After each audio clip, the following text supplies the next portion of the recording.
इस्लाम के महान प्रचारक उलमाए किराम, मुअज़्ज़ज़ सामिईन किराम, अस्सलामु अलैकुम व रहमतुल्लाहि व बरकातुहू। अल्हम्दुलिल्लाहिल्लज़ी अब्दअल अफ़लाक बिल अर्दीन वस्सलातु वस्सलामु अला मन कान नबिय्यन व आदमु बैनल माइ वत्तीन। फ़अऊज़ु बिल्लाहि मिनश शैतानिर रजीम। बिस्मिल्लाहिर रहमानिर रहीम। या अय्युहल्लज़ीना आमनुत्तक़ुल्लाहा व कूनू मअस्सादिक़ीन।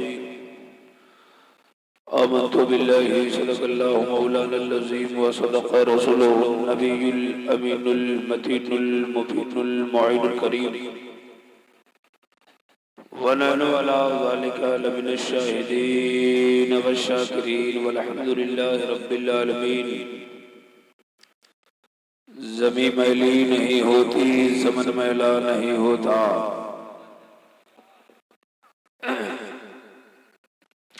ज़मीं मैली नहीं होती, ज़मन मैला नहीं होता। मोहम्मद के गुलामों का कफन मैला नहीं होता। सुभान अल्लाह।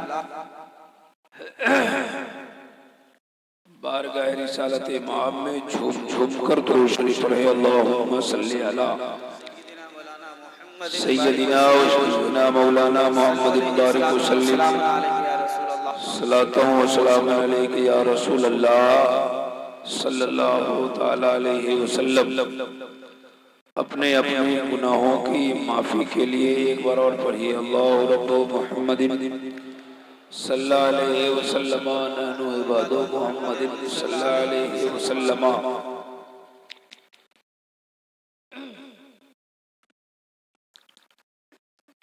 इस वक्त रात के 1:30 बज गए। आप लोग काफी देर से उलमाए रब्बानीन से अच्छी अच्छी बातें समाअत कर रहे हैं। सबसे पहले आप हमें बताइए कि तकरीर सुनने का ख्याल है?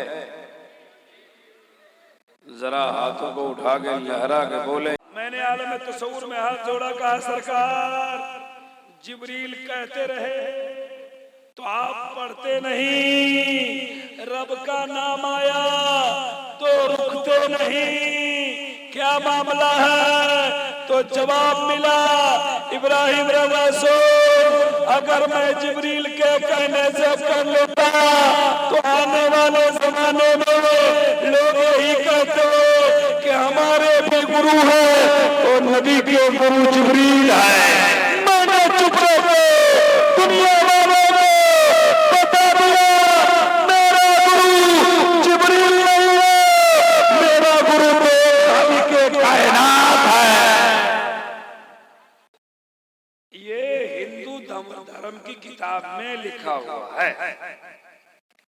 अब दूसरी किताब, मैंने कहा ना, अब दूसरी किताब में लिखा है शशपरिकात अकायम सुकरम अपरनम अस्नाविरम अपोदम सोसवा अज्ञान हेतु कृतमवदाम नकारशम विदायम ततुदी इंदरम मित्रम रूरवम मूर्धवानम अंधात्मा प्रवेशाति। सुनिए सुनिए सुनिए सुनिए, उनकी किताब कहती है पूरी दुनिया बनाने वाला, आहा, दुनिया में तमाम चीज को पैदा करने वाला, जिंदगी देने वाला, मौत देने वाला एक ही है। जिंदगी कौन देता है? जोर से बोलिए। मौत कौन देता है? बीमारी कौन देता है? फिर अच्छा कौन कर देता है? गरीबी कौन देता है? अमीरी कौन देता है? इज्जत कौन देता है? जिल्लत कौन देता है? आपका अकीदा है कि जिंदगी वही देता है, मौत वही देता है। हिंदू भाई की किताब कहती है जिंदगी देने वाला, मौत देने वाला एक ही है। अब दोनों किताबों को दोनों रब रखिए और रब की रबूबियत का पता लगा लीजिए। आगे लिखा है अज्ञान हेतु कृत मोहम्मदाम नकारशम विदाया तदुदी। सुनिए सुनिए सुनिए आगे लिखा। मैक वाला सोया हुआ है क्या? अच्छा सोने दीजिए, मैक इसका डिस्टर्ब है। आगे लिखा है अज्ञान हेतु कृत मोहम्मदाम नकारशम विदाया तदुदी। ए लोगों, अगर तुम कामयाब होना चाहते हो, सुभान अल्लाह, कामयाब होना चाहते हो तो पंडित जी से पूछिए। कहते हैं कि अगर कामयाब होना चाहते हो तो कल की अवतार अंतिम महर्षि ईश्वर का कल्पना संसार का दाता सोशल रिफॉर्मर यानी मोहम्मद की जिंदगी को अपना। सुभान अल्लाह। अज्ञान हेतु कृत मोहम्मद के किरदार को अपने ज्ञान में सम्मान दे दो। सुभान अल्लाह। उनकी जिंदगी को अपना लो। हमारा कुरान लक़द कान लकुम फी रसूलिल्लाहि उस्वतुन हसना। प्यारे मुस्तफा की जिंदगी तुम्हारे लिए नमूने जिंदगी। अब आ रहा है जो आप सुनना चाहते हैं वो आ रहा है। आगे लिखते हैं इंदरम मित्रम रूरम गुरदवानम। कहा कि नबी की जिंदगी को अपना लो और अल्लाह के वलियों से दोस्ती करो। सुभान अल्लाह। इंदरम मित्रम, मित्र का माना का अल्लाह के वलियों से दोस्ती करो। हमने कहा पंडित जी अल्लाह के वली से दोस्त करेंगे तो क्या होगा? कारूरवम गुरदवानम, तो तुम्हें मस्जिद का रास्ता मिल जाएगा। मस्जिद का रास्ता मिल जाएगा। हमने कहा मस्जिद का रास्ता मिलेगा तो क्या होगा? का आत्मा प्रवेश शांति। जब तुम मस्जिद जाओगे तो तुम्हारे आत्मा को शांति मिल जाएगी। हमारा कुरान कहता है अला बिज़िक्रिल्लाह तत्मइन्नुल कुलूब, दिलों को इत्मीनान मिल जाता है जब आदमी खुदा का जिक्र करता है। सुभान अल्लाह, सुभान अल्लाह। ये दो किताबें हुई। आप लोगों में से मुरीद है? मुरीद है? कितने लोग हाथ उठाइए। जब मुरीद हुए थे तो आपके पीर ने क्या कहा? मैं किसी पीर को गलत नहीं कहता, पीर गलत नहीं है, लेकिन ये जो दिमाग में बसा लिए हैं कि सब कुछ हमारा पीर ही है। नबी से, नबी का मुरीद कौन है पता है? नबी के मुरीद हैं, खलीफा हैं, सहाबा है, सिद्दीक़ अकबर पूरी जिंदगी रो रो कर नमाज पढ़ते रहे। उस्मान गनी कब्रिस्तान जाते थे ना तो इतना रोते थे कि दाढ़ी भीग जाती थी, जबकि नबी ने 2 बार कहा था कि तू जन्नत में जाएगा। हजरत उस्मान गनी को मेरे नबी ने 2 बार मजमे में बशारत दिया कि मेरा उस्मान जन्नत में जाएगा। उसके बाद भी रोते थे। हजरत उमर पूरी जिंदगी रो रो कर गुजार दिया। फातिमा के बाप है नबी, बाप है नबी, और बाप अपनी बेटी से कितना प्यार करता है हर बेटी वाला जानता है, और बेटी कितना बाप से प्यार करती है हर बेटी जानती है। बेटी को अगर सही प्यार होता है तो माँ से नहीं बाप से। राज की बात को माँ को बताती है, लेकिन सच्चा प्यार अपने बाप से करती है। कभी बाप का चेहरा उदास देख ले तो बेटी का दिल धड़कने लगता है। कभी बाप को मुसीबत में गिरफ्तार देख ले तो बेटी का दिल कांपने लगता है। मेरे मुस्तफा ने क्या कहा था? ए बेटी, अल्लाह की इबादत कर, सजदे कर, रियाजत कर, रब को मना लो, शिर्क न कर। अगर शिर्क के मामले में फंस गई तो मैदान कयामत में ये न सोचना कि मेरा बाप है। तो जब फातिमा का बाप नबी हो और पूरी रात सजदा करके गुजार दे तो आप किस चक्कर में हो? किस चक्कर में? आपका पीर क्या मेरे नबी से बादल? जब नबी को देखने वाला पूरी रात रो रो कर इबादत कर रहा है, ये मुरीद आप क्या हो गए? क्या आप समझ गए? क्या मुसलमानों, ए फेरी में मत रहो। सिद्दीक अकबर पूरी जिंदगी रो रो करके इबादत की है, जो मुस्तफा को देखा भी है, जिसके बारे में मुस्तफा ने फरमाया है कि आसमान, हजरत उमर के बारे में फरमाते हैं कि आसमान में जितने तारे हैं मेरे उमर के पास है, और हजरत उमर की हजरत अबू बकर की एक नेकी उमर की तमाम नेकियों पे भारी। आपने कौन ऐसा काम कर लिया साहब जो आप घूम रहे हैं कि हमको जन्नत मिल जाएगी? क्या हुआ? पानी? अच्छा हाँ, पानी पिलाइए। सुनिए सुनिए सुनिए, कहा तो तुम्हें मस्जिद का रास्ता मिलेगा। हमने क्या कहा कि जोन जोन आदमी मुरीद हुआ है, उसके पीर ने कहा था कि नमाज यही है रास्ता दिखाना। कहा कि अल्लाह के वलियों से दोस्ती करो तो तुम्हें मस्जिद का रास्ता मिलेगा, और जब इबादत करोगे, रियाजत करोगे, रब की बारगाह में सजदा करोगे, रब की बारगाह में आंसू बहाओगे, अल्लाह तुमसे खुश हो जाएगा। अल्लाह तुम्हें दुनिया में भी कामयाब कर देगा, आखिरत में भी कामयाब। जी सुनिए, ये संस्कृत का मतलब था। 2 किताबें हो गई। कितनी किताबें हो गई? 2। इस गांव का क्या? सरहद। यहाँ मस्जिद है, मस्जिद है। जोर से कितने लोग देखे? जरा हाथ उठा दीजिए। सब लोग देखे, माशाअल्लाह। मंदिर है, देखे हैं? मंदिर देखे? कितने लोग देखे बताइए जरा। वो भी देखे। अच्छा एक बात बताइए, मस्जिद में सुबह सुबह भोर में सबसे पहले कौन जाता है? जोर से बोलिए, जोर से बोलिए। मुअज्जिन साहब। आप लोग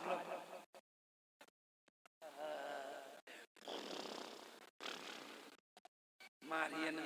सुनिए एक मसला, हमारी बात से लोगों को तकलीफ होती है, लेकिन तकलीफ आपके होने से कुछ हमको नहीं होगा। मेरा रब राजी हो जाएगा, मेरा काम बन जाएगा। फजर के टाइम में जो नहीं उठता है ना, नमाज नहीं पढ़ता है, उसके पास शैतान आता है और उसको दबाता है, सो जाओ सो जाओ सो जाओ सो जाओ सो जाओ, अच्छी नींद। जब फजर की नमाज खत्म है, फजर का टाइम खत्म हो जाता है, तो उसके मुंह में मूत के चला जाता है। हदीस में आया है, उसके मुंह में पेशाब कर देता है शैतान और चला जाता है। जो फजर की नमाज पढ़ेगा ना, उसका चेहरा चमकता रहता है, उसका मिजाज फ्रेश रहता है। जो 8 बजे उठता है, उसका मुंह देखो। जो 8 बजे सोच के उठेगा ना, आया हदीसों में कि शैतान उसके मुंह में पेशाब करके चला जाए। अल्लाह के नाम पे नहीं जगह तो पड़े रहो। इसलिए फजर की नमाज पढ़िए, कई इंशाअल्लाह। अरे आपकी नींद तो 3 बजे खुल जाती है साहब, 3 बजे तो मस्जिद में जाने में लाज क्यों लगता है? अपने रब को जाइए और रब को खुश कीजिए। मौला, दिन भर में कितने गुनाह होंगे, क्या क्या होगा हमसे, पता नहीं कल सुबह आ पाएंगे कि नहीं आ पाएंगे। ए मौला, हमारी नमाज भी कबूल कर ले और हमारे रिस्क में बरकत भी दे दे। फजर की नमाज पढ़ने वालों की रिस्क में बरकत होती है। फजर की नमाज पढ़ने वालों के औलाद उसे ताज़ीम करते हैं। फजर की नमाज पढ़ने वालों के गाँव में इज्जत होती है। फजर की नमाज पढ़ने वालों के अल्लाह ताला रिस्क बढ़ा देता है।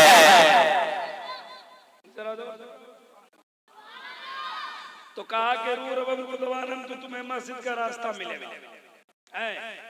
अंधात्मा पर आवे शांति, तुम्हारे आत्मा को शांति मिल जाएगी। हम ये कह रहे थे कि मस्जिद किस किस ने देखा? भोरे भोरे सुबह सुबह मस्जिद में सबसे पहले कौन जाता है? मुअज्जिन साहब। और मंदिर में सबसे पहले कौन जाता है? पुजारी। पुजारी जाता है मंदिर में, तो सबसे पहले उसका काम क्या होता है मालूम है? एक घंटी बजाता है सुबह सुबह, और घंटी बजाने के बाद घंटी बजाता है, और घंटी बजाने के बाद कान में उंगली डालता है। क्या है? नजराना आया है। अल्लाह ताला हमारी माँ बहनों को खूब खूब बरकतें रहमतें अता फरमाए, उन्हें नेक बनाए, फातिमा का सदका अता फरमाए, फातिमा के सीरत को अपनाने की अल्लाह उसे तौफीक अता फरमाए। कह दो आमीन, जोर से बोलिए आमीन। कसम खुदा की हमारे माशरे में अगर मेरी माँ बहनों का सुधार हो जाए ना, तो हमारा यकीन है कि हमारा पूरा पूरा माशरा सुधर जाएगा। लेकिन इसका काम आपको करना है। बहरहाल सुनिए, हम क्या कह रहे थे। मंदिर में जब पुजारी जाते ना, तो पुजारी जाकर घंटी बजाते, उसके कान पकड़ते, कान पकड़ने के बाद पढ़ते हैं ये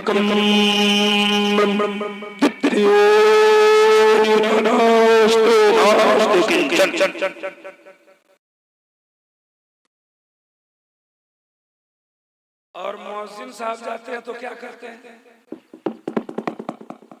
आपके गांव में माइक लगा है, उसके बाद कान में उंगली डालते हैं। पुजारी कान पकड़ता है, अब मुअज्जिन कान में उंगली डालते हैं, कहते अल्लाहू अकबर अल्लाहू अकबर।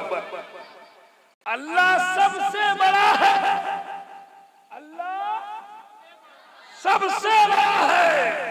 ये हमारे मस्जिद से आवाज निकलती है।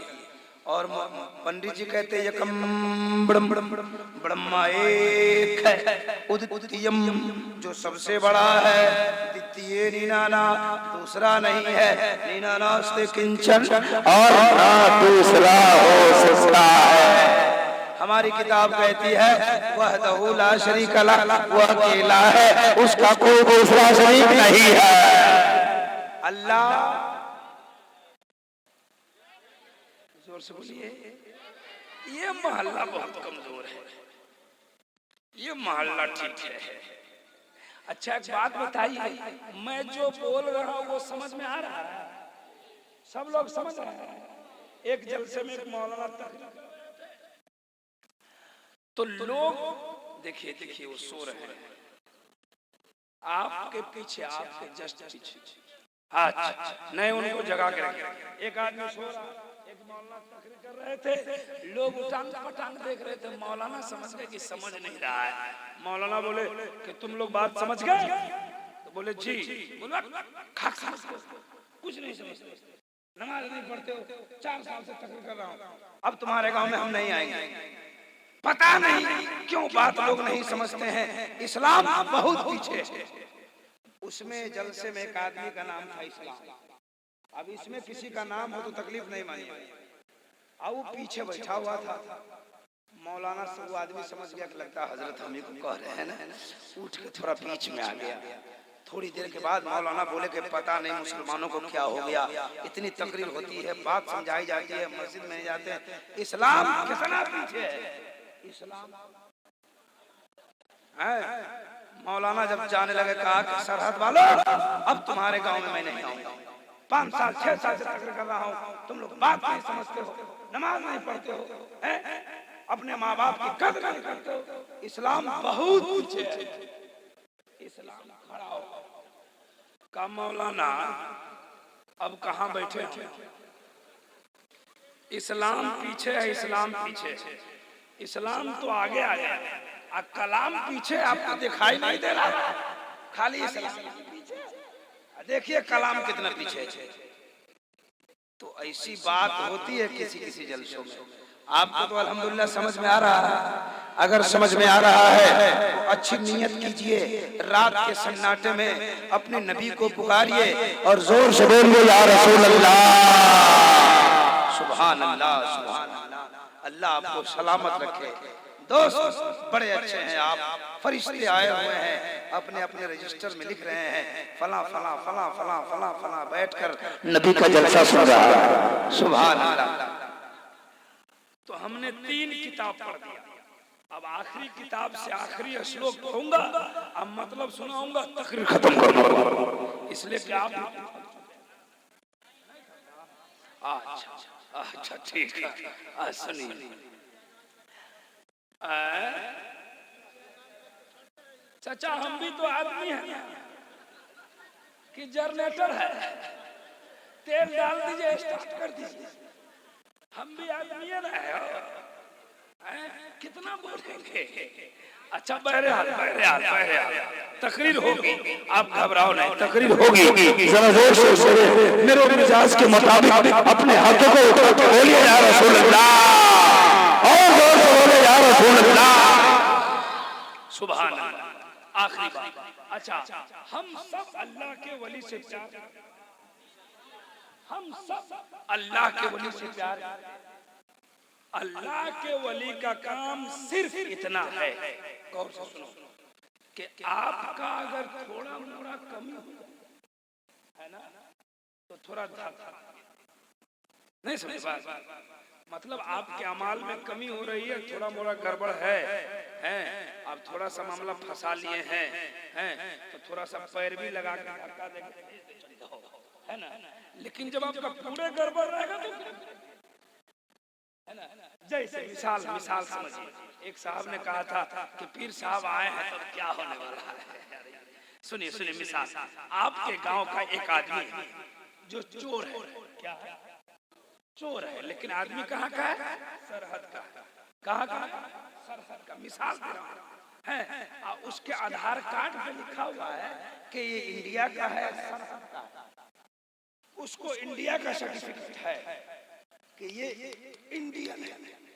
और आपके गांव में एक चोर पकड़ा गया जो पाकिस्तान, दोनों चोर पकड़ा गया और दोनों चोर चला गया जेल में। कहाँ चला गया? जेल में। तो चोर की सजा कितने दिन की होती है? अगर उसका हिसाब किताब फाइनल हुआ, पूरा नापा तौला जाएगा, तो 3 साल के लिए सरकार उसको सजा दी कि 3 साल तुमको जेल में रहना है। कितने साल?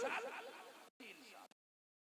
अच्छा, आप अगर गांव के अच्छे लोग हैं, धोखा से आपका बेटा चोरी में फंस गया, तो आप जाते हैं मुखिया जी के पास, मुखिया जी हमारा बेटा देखिए ना गलती से जो है ना चोरी कर लिया है, कोई उपाय? हम तो ठीक ठाक है, हमारा बेटा ठीक है, लेकिन हमारा बेटा गलती से चोरी कर लिया है। जिला पार्षद जी, विधायक जी थोड़ा सा देखिए ना, तो विधायक जी देखते हैं कि ये आदमी ठीक है, इसका पूरा खानदान चोर है।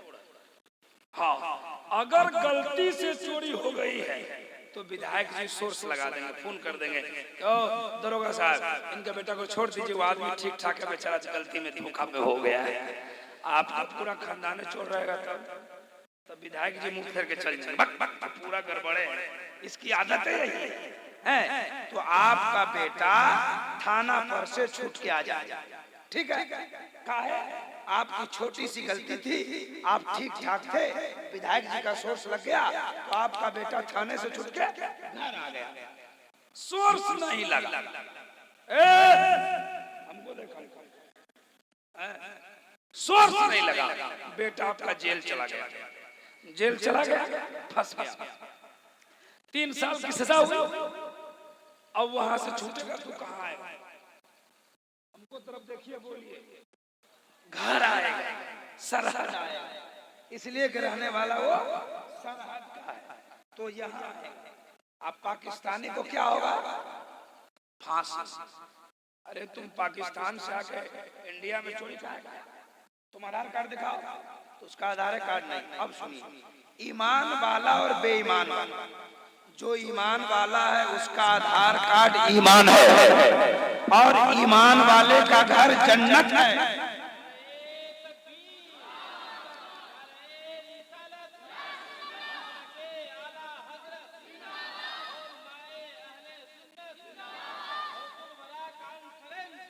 सुनिए, मोमिन का आधार कार्ड उसका ईमान है, और ईमान वाले का घर जन्नत में है। अगर वो गलती से पकड़ा गया, गुनाह कर लिया, जहन्नम में चला गया, तो जहन्नम में फंस गया। अब जहन्नम की सजा काट के वो जन्नत में आएगा, इसलिए कि उसका घर जन्नत है। अगर कोई बेईमान है, काफिर है, ईमान का उसके पास आधार कार्ड नहीं है, तो वो हमेशा के लिए जहन्नम ही में है। अब सुनिए, ईमानदार है, चोर नहीं है, गलती से गुनाह कर लिया है तो थाना पर से आ जाएगा। उसी तरह आपके अंदर थोड़ी सी कमी है, नमाज पढ़ते हैं, सब कुछ करते हैं, थोड़ा सा गुनाह हो गया, पीर साहब दुआ कर देंगे, मौला हमारा मुरीद ठीक है, ये नमाज भी पढ़ता था, रोजा भी रहता था, अच्छा भी था, थोड़ी गलती हो गई है, मौला इसे इसे जन्नत में दे, पीर की दुआ सुन जाएगी और अल्लाह उसको जन्नत अता फरमा देगा। अब पीर ही की दुआ नहीं, ये काम आपका बेटा भी कर सकता है, ये काम आपका पोता भी कर सकता है। ये नमाज, ये कुरान खानी, ये मिलाद खानी, ये फातिहा खानी क्या है? आप मर जाते हैं, आपका बेटा फातिहा करता है, आपका बेटा मिलाद करता है, ये क्या करता है? ये सोर्स लगाता है, मौला मेरा बाप तो गुनाहगार था लेकिन फातिहा कर रहा हूँ, इसके बदले जन्नत दे दो। मौला मेरा बाप तो बेनमाजी था, 40वां में जलसे कर रहा हूँ, मौला इसके बदले जन्नत दे दो। तो ये है पीर का वसीला, सिर्फ इतने। अगर ये दिमाग में लेकर बैठे हैं कि हम मुरीद हो गए जन्नत में चले जाएंगे, बड़े कूटे जाएंगे आप, बहुत कूटेगा फरिश्ता। सुन लीजिए, और मैं कहना चाहता हूँ कि आज के जमाने में अच्छा पीर पहचान कर मुरीद होइए।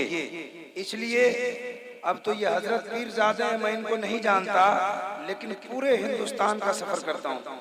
इतने घटिया किस्म के और डुप्लीकेट किस्म के पीर, मोच रखने नहीं आता, दाढ़ी रखने नहीं आता, न सुन्नत के मुताबिक उसकी दाढ़ी है, न सुन्नत के मुताबिक उसका मोछ है, न उसको बाल रखने आता है, 3-3 को माला पहने हुआ है, 4-4 को अंगूठी पहने हुआ है। अल्लाह के रसूल ने फरमाया एक अंगूठी पहन सकते हैं 4 मासा, वो भी चांदी की। आपको अंगूठी पहने हुए देखिए, इधर देखिए, एक अंगूठी चाहिए है।